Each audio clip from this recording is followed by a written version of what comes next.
Today we'll be reading Mark 4 through 5. Again, Jesus began to teach by the lake. The crowd that gathered around him was so large that he got into a boat and sat in it out on the lake, while all the people were along the shore of the water's edge. He taught them many things by parables, and in his teaching said, "Listen! A farmer went out to sow his seed. As he was scattering the seed, some fell along the path, and the birds came and ate it up. Some fell on rocky places where it did not have much soil. It sprang up quickly because the soil was shallow, but when the sun came up, the plants were scorched, and they withered because they had no root. Other seed fell among thorns, which grew up and choked the plants, so that they did not bear grain. Still other seed fell on good soil. It came up, grew, and produced a crop, some multiplying 30, some 60, some 100 times. Then Jesus said, 'Whoever has ears to hear, let them hear.' When he was alone, the 12 and the others around him asked him about the parables. He told them, 'The secret of the kingdom of God has been given to you, but to those on the outside everything is said in parables, so that they may be ever seeing but never perceiving, and ever hearing but never understanding. Otherwise they might turn and be forgiven.' Then Jesus said to them, 'Don't you understand this parable? How then will you understand any parable? The farmer sows the word. Some people are like seed along the path where the word is sown. As soon as they hear it, Satan comes and takes away the word that was sown in them. Others, like seed sown on rocky places, hear the word and at once receive it with joy. But since they have no root, they last only a short time. When trouble or persecution comes because of the word, they quickly fall away. Still others, like seeds sown among thorns, hear the word, but the worries of this life, the deceitfulness of wealth, and the desires for other things come in and choke the word, making it unfruitful.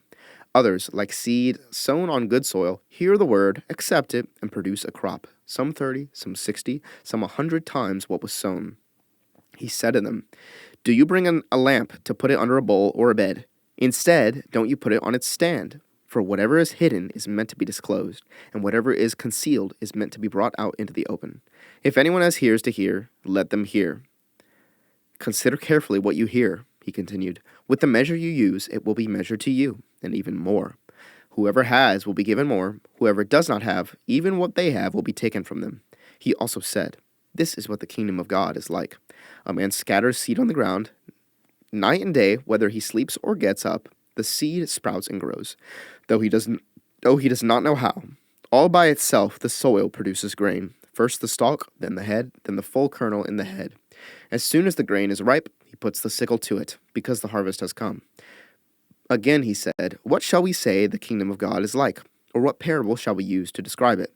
It is like a mustard seed, which is the smallest of all seeds on earth. Yet when planted, it grows and becomes the largest of all garden plants, with such big branches that the birds can perch in its shade.'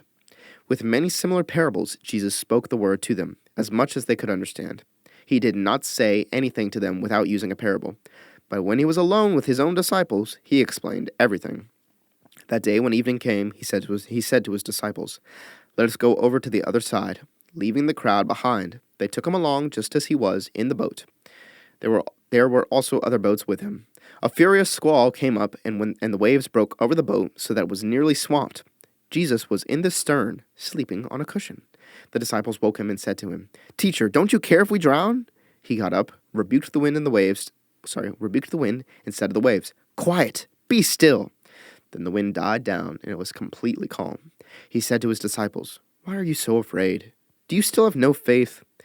They were terrified and asked each other, 'Who is this? Even the wind and the waves obey him.' They went across the lake to the region of the Gerasenes. When Jesus got out of the boat, a man with an impure spirit came from the tombs to meet him. This man lived in the tombs, and no one could bind him any more, not even with a chain, for he had often been chained hand and foot, but he tore the chains apart and broke the irons on his feet. No one was strong enough to subdue him. Night and day among the tombs and in the hills he would cry out and cut himself with stones. When he saw Jesus from a distance, he ran and fell on his knees in front of him. He shouted at the top of his voice, 'What do you want with me, Jesus, Son of the Most High God? In God's name, don't torture me.'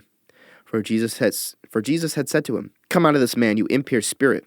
Then Jesus asked him, 'What is your name?' 'My name is Legion,' he replied, 'for we are many.' And he begged Jesus again and again not to send them out of the area. A large herd of pigs was feeding on the nearby hillside. The demons begged Jesus, 'Send us among the pigs, allow us to go into them.' He gave them permission, and the impure spirits came out and went into the pigs. The herd, about 2,000 in number, rushed down the steep bank into the lake and were drowned. Those tending the pigs ran off and reported this in the town and countryside, and the people went out to see what had happened. When they came to Jesus, they saw the man who had been possessed by the legion of demons, sitting there, dressed and in his right mind, and they were afraid. Those who had seen it told the people what had happened to the demon-possessed man, and told about the pigs as well. Then the people began to plead with Jesus to leave their region. As Jesus was getting into the boat, the man who had been demon-possessed begged to go with him. Jesus did not let him, but said, "Go home to your own people and tell them how much the Lord has done for you and how he has had mercy on you." So the man went away and began to tell in the Decapolis how much Jesus had done for him, and all the people were amazed. When Jesus had again crossed over by boat to the other side of the lake, a large crowd gathered around him while he was by the lake. Then one of the synagogue leaders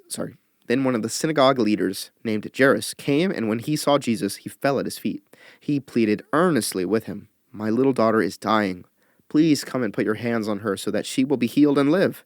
So Jesus went with him. A large crowd followed and pressed around him.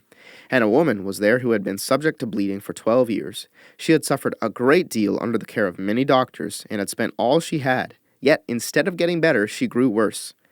When she heard about Jesus, she came up behind him in the crowd and touched his cloak, because she thought, "If I just touch his clothes, I will be healed." Immediately her bleeding stopped, and she felt in her body that she was freed from her suffering. At once Jesus realized that power had gone out from him. He turned around in the crowd and asked, "Who touched my clothes?" "You see the people crowding against you," his disciples answered. His disciples answered, "And yet you can ask, 'Who touched me?'" But Jesus kept looking around to see who had done it. Then the woman, knowing what had happened to her, came and fell at his feet, and, trembling with fear, told him the whole truth. He said to her, "Daughter, your faith has healed you. Go in peace and be freed from your suffering." While Jesus was still speaking, some people came from the house of Jairus, the synagogue leader. "Your daughter is dead," they said.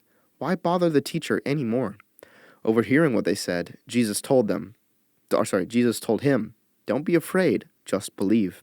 He did not let anyone follow him except Peter, James, and John, the brother of James. When they came to the home of the synagogue leader, Jesus saw a commotion, with people crying and wailing loudly. He went in and said to them, Why all this commotion and wailing? The child is not dead, but asleep." But they laughed at him. After he put them all out, he took the child's father and mother and the disciples who were with him, and went in where the child was. He took her by the hand and said to her, "Talitha cum," which means, "Little girl, I say to you, get up." Immediately the girl stood up and began to walk around. She was 12 years old. At this, they were completely astonished. He gave strict orders not to let anyone know about this and told them to give her something to eat.